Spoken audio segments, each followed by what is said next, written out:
আসসালামু আলাইকুম, মাহফুজের কিচেন ভিডিওতে আপনাদের সবাইকে ওয়েলকাম। আজ খুবই মজাদার একটা পিঠা তৈরি করব, সেটা হচ্ছে ফুলঝুরি পিঠা। আমরা তো এটাকে ফুলঝুরি পিঠাই বলি। তো খুবই সহজ। তো চলুন আপনাদের সাথে পিঠা বানানোটা শেয়ার করি। ফুলঝুরি পিঠাটা বানানোর জন্য আমি প্রথমে একটা ব্যাটার করব। এখানে 1 কাপ চিনি নিলাম। এখানে আমার ছোট ডিম, তাই আমি 2টো ডিম নিচ্ছি। বড় ডিম হলে একটা ডিমই যথেষ্ট। রুম টেম্পারেচারের 2টো ডিম নিয়ে নিলাম।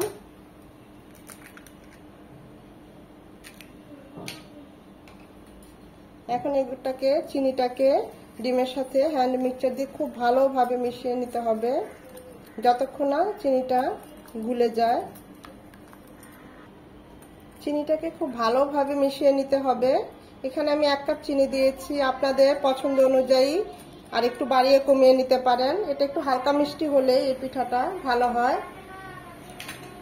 এখন এখানে দিয়ে দিচ্ছি 1 কাপ ময়দা আর 1 কাপ চালের গুঁড়ি। এখানে আপনারা চাইলে শুধু ময়দা দিয়েও করতে পারেন, আবার চাইলে চালের গুঁড়ি দিয়েও করতে পারেন। স্বাদ মতো একটু লবণ,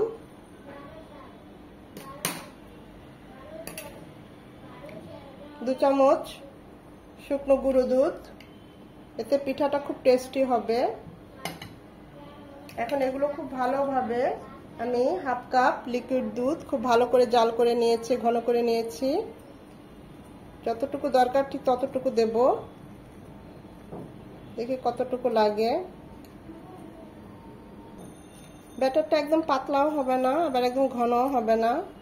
অল্প অল্প করে দুধটা দিয়ে আমি এটা ব্যাটারটা তৈরি করে নেব। দেখুন ব্যাটারটা আমি ভালোভাবে গুলিয়ে নিয়েছি, এরকম হবে। একদম পাতলাও না, আবার ঘনও না। আমি আবার চামচ দিয়ে দেখিয়ে দিচ্ছি।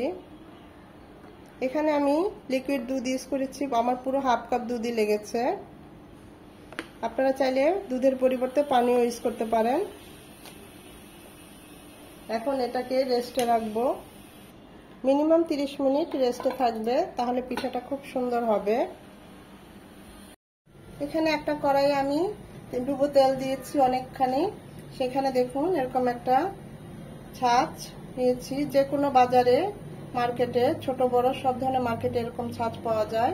এটা ডুবিয়ে রেখেছি যেন খুব হিট হয়।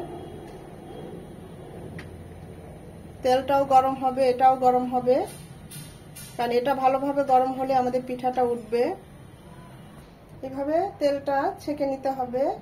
তারপরে ব্যাটারের মধ্যে এভাবে অর্ধেকটা, পুরোটা না, অর্ধেকটা এভাবে ঘুরিয়ে একবার নিলেই।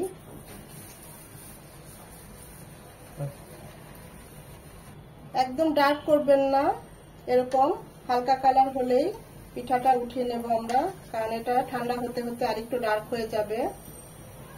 এখানে নরম দেখা যাচ্ছে, কিন্তু পিঠাটা যখন ঠান্ডা হবে খুবই মচমচে হবে।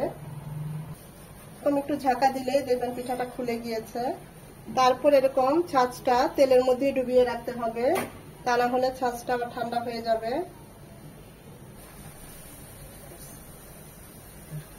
দেখুন খুব সুন্দরভাবে পিঠাগুলো খুলে যাচ্ছে।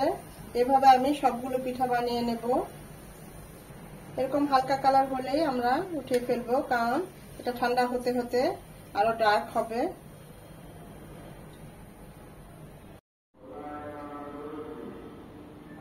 তৈরি হয়ে গেল মচমচে ফুলঝুরি পিঠা। খুবই সহজ এবং খুব অল্প সময়ে অনেক পিঠা বানানো যায়, খেতেও খুবই ভালো। ভিডিওটা দেখে যদি একটু ভালো লেগে থাকে অবশ্যই একটা লাইক দিবেন।